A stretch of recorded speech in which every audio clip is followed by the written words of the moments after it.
जय श्री कृष्णा। आइए सुनते हैं श्री कृष्ण लीला का 27वां अध्याय। गंगा दुविधा में पड़ गई। श्री कृष्ण के तर्कों का उनके पास जवाब नहीं था। पूछा, क्या करना चाहिए? जो होना था सो हो गया, आप ही मार्ग सुझाएं। श्री कृष्ण ने कहा, आपकी प्रतिज्ञा पूरी हो गई। उपाय तो किया ही जा सकता है, कोई रास्ता तो होता ही है। जो प्रतिज्ञा आपने की वह पूरी हो गई। जो प्रतिज्ञा पूरी हो गई तो अब उसे वापस भी लिया जा सकता है। यदि आप चाहें तो क्या नहीं हो सकता? कोई रास्ता तो निकाला ही जा सकता है। गंगा की समझ में बात आ गई और माँ गंगा ने अर्जुन का सिर धड़ से जोड़ने का मार्ग सुझा दिया। यह कृष्ण के तर्कों का कमाल था, जिस पर श्री कृष्ण की कृपा हो, जिसने अपने आप को श्री कृष्ण को सौंप रखा हो, अपनी चिंताएं सौंप दी हो, अपना जीवन सौंप दिया हो, अपना सर्वस्व सौंप दिया हो। उसकी रक्षा के लिए श्री कृष्ण बिना बुलाए चले आते हैं। द्वारिका से चलने पर दाऊ ने कहा था, कान्हा, अब अर्जुन और उसके पुत्र के बीच युद्ध है, कौरवों के साथ नहीं, फिर क्यों जा रहे हो? तो कृष्ण ने कहा था, दाऊ, अर्जुन को पता नहीं कि वह जिससे युद्ध कर रहा है वह उसका पुत्र है, इसलिए अनर्थ हो जाएगा और मैं अर्जुन को अकेला नहीं छोड़ सकता। भगवान और भक्त का नाता ही ऐसा है, दोनों में दूरी नहीं होती। और जब भक्त के प्राण संकट में हो तो भगवान चुप नहीं बैठते। महाभारत का भयंकर युद्ध चल रहा था। लड़ते लड़ते अर्जुन रण क्षेत्र से दूर चले गए थे। अर्जुन की अनुपस्थिति में पांडवों को पराजित करने के लिए द्रोणाचार्य ने चक्रव्यूह की रचना की। अर्जुन पुत्र अभिमन्यु चक्रव्यूह भेदने के लिए उसमें घुस गया। उसने कुशलतापूर्वक चक्रव्यूह के 6 चरण भेद लिए, लेकिन 7वें चरण में उसे दुर्योधन, जयद्रथ आदि 7 महारथियों ने घेर लिया और उस पर टूट पड़े।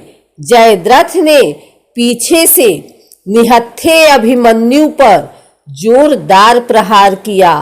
वह वार इतना तीव्र था कि अभिमन्यु उसे सहन नहीं कर सका और वीर गति को प्राप्त हो गया।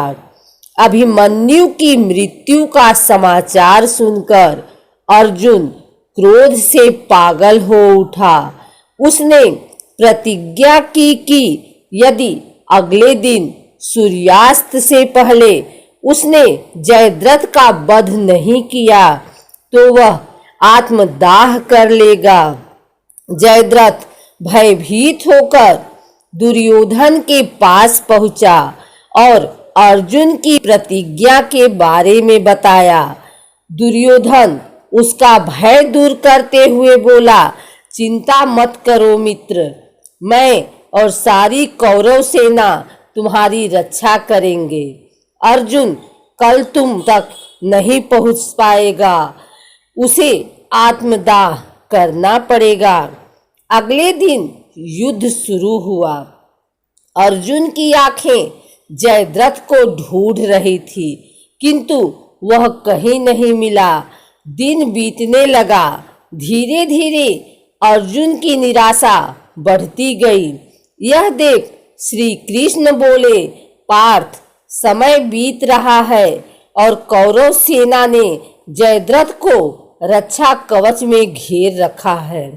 अतः तुम शीघ्रता से कौरव सेना का संहार करते हुए अपने लक्ष्य की ओर बढ़ो। यह सुनकर अर्जुन का उत्साह बढ़ा और वह जोश से लड़ने लगे, लेकिन जयद्रथ तक पहुंचना मुश्किल था। संध्या होने वाली थी, तब श्री कृष्ण ने अपनी माया फैला दी। इसके फलस्वरूप सूर्य बादलों में छिप गया और संध्या का भ्रम उत्पन्न हो गया। संध्या हो गई है और अब अर्जुन को प्रतिज्ञावश आत्मदाह करना होगा। यह सोचकर जयद्रथ और दुर्योधन खुशी से उछल पड़े। अर्जुन को आत्मदाह करते देखने के लिए जयद्रथ कौरव सेना के आगे आकर अट्टहास करने लगा। जयद्रथ को देखकर श्री कृष्ण बोले, पार्थ, तुम्हारा शत्रु तुम्हारे सामने खड़ा है। उठाओ अपना गांडीव और वध कर दो इसका। वह देखो अभी सूर्यास्त नहीं हुआ है। यह कहकर उन्होंने अपनी माया समेट ली। देखते ही देखते सूर्य बादलों से निकल आया। सबकी दृष्टि आसमान की ओर उठ गई। सूर्य अभी भी चमक रहा था। यह देखकर जयद्रथ और दुर्योधन के पैरों तले जमीन खिसक गई। जयद्रथ भागने को हुआ, लेकिन तब तक अर्जुन ने अपना गांडीव उठा लिया था। तभी श्री कृष्ण चेतावनी देते हुए बोले, हे अर्जुन, जयद्रथ के पिता ने इसे वरदान दिया था कि जो इसका मस्तक जमीन पर गिराएगा उसका मस्तक भी 100 टुकड़ों में विभक्त हो जाएगा। इसलिए यदि इसका सिर जमीन पर गिरा तो तुम्हारे सिर के भी 100 टुकड़े हो जाएंगे। हे पार्थ, उत्तर दिशा में यहाँ से 100 योजन की दूरी पर जयद्रथ का पिता तप कर रहा है। तुम इसका मस्तक ऐसे काटो कि वह इसके पिता की गोद में जाकर गिरे। अर्जुन ने श्री कृष्ण की चेतावनी ध्यान से सुनी और अपनी लक्ष्य की ओर ध्यान कर बाण छोड़ दिया। उस बाण ने जयद्रथ का सिर धड़ से अलग कर और उसे लेकर सीधा जयद्रथ के पिता की गोद में जाकर गिरा।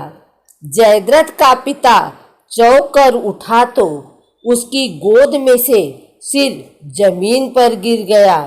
सिर के जमीन पर गिरते ही उनके सिर के भी 100 टुकड़े हो गए। इस प्रकार अर्जुन की प्रतिज्ञा पूरी हुई।